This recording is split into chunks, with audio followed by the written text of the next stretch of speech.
me today, I have two priests who are probably some of the most well-known priests among young people in the diocese for sure. I have Father Michael Kapperman and Father Tony Klein. Welcome, gentlemen. It's good to be here. Yeah, we brought them in because we want to talk about the propaedeutic year and vocations in the diocese. And I've had, I think it was Father Scott Trainer, maybe talk about propaedeutic year a year or two ago when it first kind of was announced. But some things have been happening in the diocese just recently around that. So we wanted to bring it back in and kind of see what's going on. So thanks for coming in. I want to first start because the two of you have roles that are kind of newish, different, and nobody really understands it. Except you guys. Yes. Is it not totally accurate? It's perfectly accurate. Yep. Okay, so Father Kapperman, will you first tell us what's your role? What are you doing? Yeah, so I'm a Vocations Director for the Diocese of Sioux Falls. And so my principal role is to oversee the formation of the seminarians studying to be priests, is to really ensure that they're receiving the formation they need to be the healthy men of God, healthy priests of God that God is calling them to be, to help them to know their vocations.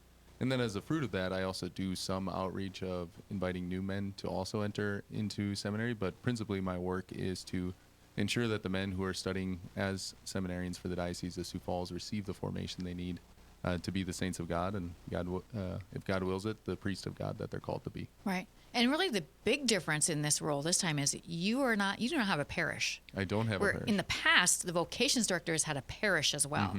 So why did we do that? So part of it is, as we'll get into with the new propaedeutic year, that part of my role is to ensure that the propaedeutic men, the first-year seminarians, are receiving the formation that they need. And so a real emphasis by Bishop is to ensure that the men are receiving the formation they need. And with doing the propaedeutic year in our diocese, my work now has been, a lot of my work is actually ensuring that they're receiving the formation that they need. So just with the number of hours that you have in a day, you can only do so much. And so to Bishop just pondering how do we want to work with our seminarians, he really felt that, well, if we want to do this well, then we need a priest who's focused on them more full-time. Yeah, a little more dedicated. Yeah, parish life has its responsibilities. And I think of the predecessors that have gone before me. I think I've told Father Sampson so many times since July 5th, I'm like, I don't know how you did all that and was the pastor of a parish. Right. I kept saying thank you to him. It's like, holy cow. Yeah, it would be a lot. So, Father Klein, what is your role right now? Yeah, so my role is new as of last July. So I've been kind of doing this for a year. It's adjusted a bit this year with Father Kapperman full-time. But I'm the chaplain at O'Gorman in Sioux Falls. And then on the weekends, I help at the cathedral with confessions, mass, pontifical servers for the bishop. And then vocations advocate. So because our former vocations director was also a pastor, one of the things he wanted help on was like, how do I outreach to potential seminarians or, guys who may be interested but have nowhere to go, maybe aren't super connected with their pastor, or maybe their pastor has a multitude of parishes and they just really don't see each other that often. So to try and be some sort of like support for them. And then also with that, organizing seminary visits and going through the application with the guys as they do apply. So that's been my role the last year. So really, it seems to me like that vocations advocate is very much connected to your chaplaincy at O'Gorman. While you're not maybe necessarily like working as that vocations advocate, it really is part of that, isn't it? Yeah, I mean, there's so much overlap between that and then even like the pontifical servers at the cathedral, because you have some that are students at O'Gorman, but some that are not students at O'Gorman that come to serve. That, hopefully there is just this ability to like encourage the question amongst these young men. Yeah. What is God calling me to? How is God calling me to love him and to serve him? Right. Because a lot of young men do come to discern the priesthood through being an altar server, pontifical server, getting to know priests at high school or whatever. So it's good that you guys are both there. I imagine that those students really like the two of you. Yeah? Yeah, I think so. They look at me like, I don't know how to answer that because. No, I think they do. For me, just looking back, we didn't have a full-time chaplain when I was a student at O'Gorman. Right. But But I think just having the presence of a priest is really helpful, and just getting to know them by being around them more. And then also, I think in a way, without diminishing the, I just was reflecting on this actually as I was coming over here today. St. Paul says that Jesus did not deem equality with God something to be grasped at. So Jesus' ability to humble himself and relate with sinful humanity. And I think sometimes too, as a priest, I need to remember, like, I never want to diminish the sacredness of the priesthood at all. Right. But I also don't want that sort of equality with God something to be grasped at. Right. I want to make sure that I'm also available to minister to 14-year-olds where 14-year-olds are at. Right. Which is a very different place than Yes, a for sure. 30-year-old or whoever it is that we're working with. Right. So. Right. Yeah. I suppose, I see you guys as young, but they probably are like, hey, those old guys over there. All right. So the diocese is really taking a different approach to formation right now. Can you describe what that is, Father Kapperman? Yeah, so I think the approach to formation is one of, I think the best word to describe it is investment. Okay. Of really just pouring forth into the life of these men being formed, just putting our resources and investing in these men. Because there's a lot of ways, or I guess within a diocese, there's only X amount of resources that you have. So you think about a day, there's only 24 hours in a day. And how you prioritize the day shows what's important to you. And so within our diocese, the approach has now been like, well, we want to promote holiness. We want to promote men and women who want to lay down their life for Christ. And part of it is we want good and holy priests. That as we continue forward in the set ablaze, like part of this is to have well-formed priests who are giving of themselves to the people of God.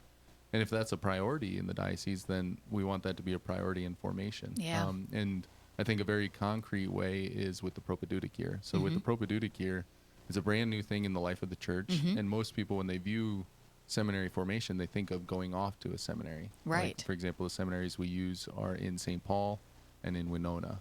But rather than that, the diocese is saying, well, what if we invested in the men for that first year? What if we really got to know the man and the man really got to know the diocese? What if we poured forth ourselves into these men so that they can clearly discern, like, am I called to be a priest of the Diocese of St. Paul's?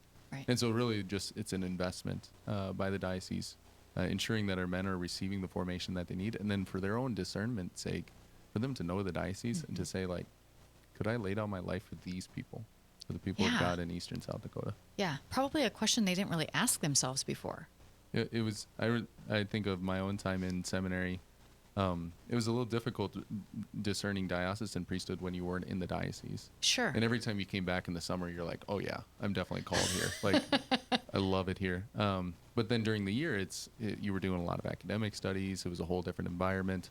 And just over the course of the year, you were yearning to be back in the diocese and to really discern, like, am I called to be for that diocese? And for the men to be able to receive it their first year of seminary is a tremendous gift. Yeah. Yeah. Okay, so the propaedeutic year, that was something that Pope Francis, now I don't know if this was like his idea, but this is, I mean, yeah, it was during his pontificate. Yes, it was. He introduced this and asked all dioceses to begin doing this. So what exactly are they doing? I know this is additional formation, but what kind of formation are we talking about here? Whichever one of you want to take that on. So he's in charge of the propaedeutic program. So Father Klein's like, I'm out of this. I'm out. Yeah, so we both live in the Nazareth House. Yeah. But my role is to oversee the men and to ensure that they're having good formation. And then Father Tony's role is to assist in that and to just be present to the men so that they can see two priests interacting. They can see what priestly community looks like, that they can goof around with him, like just have other interactions with a priest. My role is to be a little bit more of the law enforcer of the house. So Father Klein gets to be the fun guy. Yep, That's and right. you get to be the enforcer. Wow. Yep. And the men will even tell you that. Like you're like the fun uncle. Yep. I can totally see that in you too. I'm sorry, what was the question? I'm totally saying What is the propaedeutic year? What are they kind of doing? formation? Well, yeah, what kind of formation are they going through? So the propaedeutic year, again, the propaedeutic, what it means is before teaching. So Yeah. before they go off and receive the academic formation, it's really focusing on the human and spiritual side of things. And so most of their work is surrounding those two pillars of formation, those two dimensions of formation. The human side, so not how do I relate with others, how do I relate with myself, and spiritual side. How do I relate with God, and how do I see myself in light of God's love for me? And so Tuesdays, for example, is more focused on human formation. So we bring in a speaker, for example, from the Lord's Center. Oh, sure. And we'll give a topic. So they just had a talk on eating and sleeping healthy, which is great because some of the men weren't eating or sleeping as healthy as they needed to be. And so it was perfect timing that then we had a talk, and like we cooked together and talked about good eating habits, good sleeping habits. So Tuesdays are focused more on human formation. Wednesdays are a little more focused on spiritual formation. Okay. So this morning, which we're recording on a Wednesday, they received school missionary discipleship. They watched the videos that Father Scott put together on prayer, relational prayer.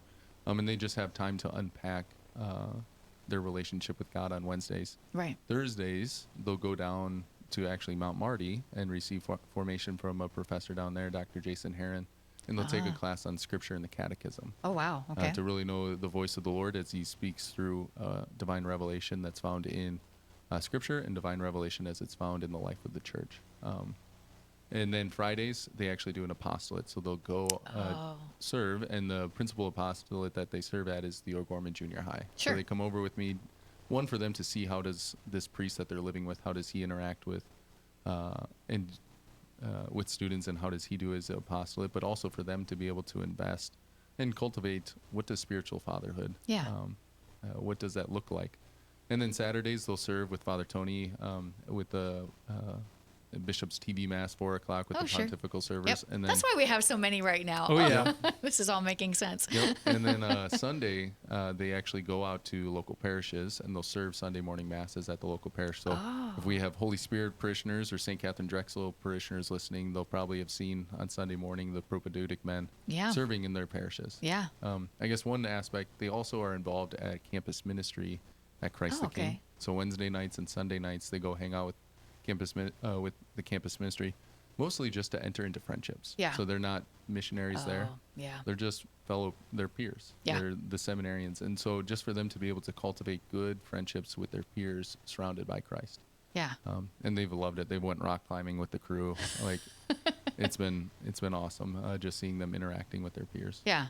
So, okay, this actually sounds really great because honestly, in our society right now, there's so much working against these guys. Well, working against all of us, but certainly against men discerning priesthood. So kind of want to hear from both of you, like, what are you seeing? So the Nazareth House, where you are living and where the propaedeutic men are living, was where the PES brothers were until just recently when they moved to Mitchell to be where the other priests are there. And so the propaedeutic house our people were able to move into the Nazareth House. So how has all that been, the move in, the getting settled, and what are you seeing so far? So Father Tony, you want to start? Sure. Yeah. So the brothers, where they were moving to, had some stuff provided still there. And so the brothers left. It was in like very good shape for us to learn into. The chapel is beautiful. And I mean, they left beautiful statues, and I mean there was lots of stuff in order. Good. Now there were some things obviously that they took that were theirs. Sure. And so it was kind of a quick turnaround. We moved in July and had to. Both of us were kind of in and out for a lot of the summer, and so while we were there, just trying to get things ready and set up, and in some ways there are a few little odds and ends things, but that's like at anyone's home, right? Yep. You move in, there's always little projects to do. Yep. But it was cool before these seminarians moved in, before the propaedeutic guys. It is also serving as a house for the seminarians when they're home in the summer. Right. So after they all finished their assignments, we had anywhere from 2 to 4, I think, at once. We had seminarians that before they went back to the cities, either they don't live in Sioux Falls, but they had to be here for a little while, or they do live in Sioux Falls. And 3 weeks was just a long time to be at home, especially being away from a place of living with other seminarians and living away from a chapel. Sure. And that's a lot of the guys wanted to just have a place to pray in the morning, and then would go spend time with their families, Yep. In the evenings or in the afternoons, depending on their schedule. But it has become also like a real home for the seminarians, which has been cool. Really and it's been a cool. gift for us too. We they get didn't along. really have that before, right? It was just go stay in a rectory somewhere, perhaps. Yeah. Yep. And now rectories are, a little more full because priests are living together with the pastorates. Right. And so it allows for community amongst the seminarians still when they're home to continue to pray together and support one another. Yeah. Yeah. Anything from you, Father Kapperman, as far as what you've seen so far? Yeah, and so it's been a gift to see the seminarians when they're home, living in the house and making it a home. And then it's also been a gift for the men to be able to, the propaedeutic men, to be able to live together and form friendships. So Father Tony and I were ordained together. We're classmates. Right. But it wasn't until this year that we actually lived together. Oh, sure. But for these men who will, God willing, they might be ordained the exact same year. They're already spending time with one another, developing friendships, and that will continue on when they go to Winona, when they go to St. Paul for seminary. Like their friendships are being established now, and will continue with them as they head off to seminaries. Yeah. And so it's just been awesome to see a depth of friendship among our first-year seminarians occurring within our diocese. Yeah, that'll be really important for them when they come back. If they are ordained, when they come back, they have already webs of support kind of all over the place. You two were on opposite ends of the diocese until just recently. Yeah. And even in seminary, opposite sides of the world. That's true, because you were in Rome, weren't you, Father Klein? Yep. Yeah. And on other sides of campus at St. Paul for a couple years. Yep. So You weren't supposed to come together till now. Yeah. Yep. and we haven't killed each other yet. So That's a good news. Well, I know even Bishop had gone and visited the Nazareth House, I believe, just recently, right? He's very excited about the Nazareth House, just really, really pumped about it. And he said one of the guys there had said it made him feel a lot better discerning the priesthood, knowing that the propaedeutic year was something that was there now, because he felt like he could really adjust his life and himself to a more conducive way to discern. So, and I think that's important. You got to wrench yourself out of society a little bit, or out of the secular culture that we have. Okay, we don't have a ton of time left. One of the things I wanted to make sure we talked about was two things: the impact of pastoral planning on vocations, and what others in the diocese can do to help. So I don't know which one of you wants to tackle one I of can those. start. Okay. Yeah, we talk a lot, and I think we have talked a lot in our diocese for a while about vocations. I remember as a kid growing up, at St. Lambert, we would pray the vocations prayer before Mass. Yeah. And we started doing that at home too. And I think it's important for us to pray for vocations, but I think it's important for us to have a holistic understanding of vocation. Yeah. All of us in our baptism have a primary vocation of holiness, Yeah. to love God, to serve Him. And then the secondary vocation is, okay, God, how are you calling me to love you? How are you calling me to serve you? And so when we talk about vocations in the church, a lot of times what we're talking about is that secondary vocation. Right. Like, am I called to priesthood? Am I called to religious life, consecrated life, single life, marriage? And I think it's important for us to highlight that each of those is indeed a way to fulfill our primary obligation of holiness. The call to discipleship is lived out in particular ways. Because I don't think we should only emphasize one Right. vocation at the expense of others. Now, certainly we know there is a crisis of priestly vocations, and we have certain parishes that people want priests at, which it's a beautiful thing when we want priests. And in our diocese, we're a little unique in just we're so rural. And so I think our number of priest to faithful ratio is pretty similar to what it's been actually for a while, but we're set up to have more priests because of our past. Right. So that's, I think, where we're feeling the vocations crunch. It's not as much between priests and people. It's more priests and buildings, Right. and locations, Right. Distances. and, which is a real difficulty, to navigate. But I think it is important for us to promote holy marriages, to promote religious sisters, and to promote a holiness of life in general. Yeah. Almost all priests come from families that grow up practicing the faith, intact marriages where they witness mom and dad love each other and they sacrifice their lives. And so it is important to kind of emphasize the holistic understanding of vocation as a call to holiness. Yep. We all take a part in it. Yeah. Really. So, Father Kapperman, the Set Ablaze side, the pastoral planning side, you had, before we came on, you had kind of talked about that a little bit. Can you tell us how that is going to can impact vocations for us. Yeah, so part of the Set Ablaze pastoral planning is to really invigorate and enliven the lay faithful in ministering within the diocese. That part of it is to be able to entrust to the lay faithful and really foster within the lay faithful a sense of missionary discipleship among the parishes. Well, within that, any missionary disciple, anyone who is giving their heart to Christ, wants to see others give their heart to Christ. And the natural way of giving your heart to Christ is either in marriage, in a priesthood, in religious life. And so the more that we're able to foster within the lay faithful their own sense of missionary discipleship, the more that they will desire others to give their life to Christ. And whenever somebody turns to Christ and says, I want to give my life to you, there's going to be more vocations, more vocations to priesthood, more vocations to religious life. And so I think overall the goal of Set Ablaze is to really enliven within the hearts of all people of the Diocese of Sioux Falls a real personal call to missionary discipleship. And by virtue of that, we'll see, like, there will, within the hearts of more people, there'll be the question of, God, where are you leading me? Yeah. I think if we all can kind of live our baptismal call, there's real hope for an increase in vocations, both in marriage and in priesthood, because we actually need an increase in marriage vocations too, in case anyone's noticed. Some of the most beautiful events I've ever been to are beautiful ordinations and beautiful weddings. Because in both of those, you see men and women laying down their life for Christ. You see disciples of Christ giving of themselves and saying, God, I want you to lead my life. Yeah, for sure. You guys have anything else? We have like 30 seconds before I got to go. Is there anything else we missed? If you're ever driving on Kiwanis, look for a tub that says, Holy Mary, pray for us. Eventually, we'll get a statue of Mary to put in the tub. But we've got a tub.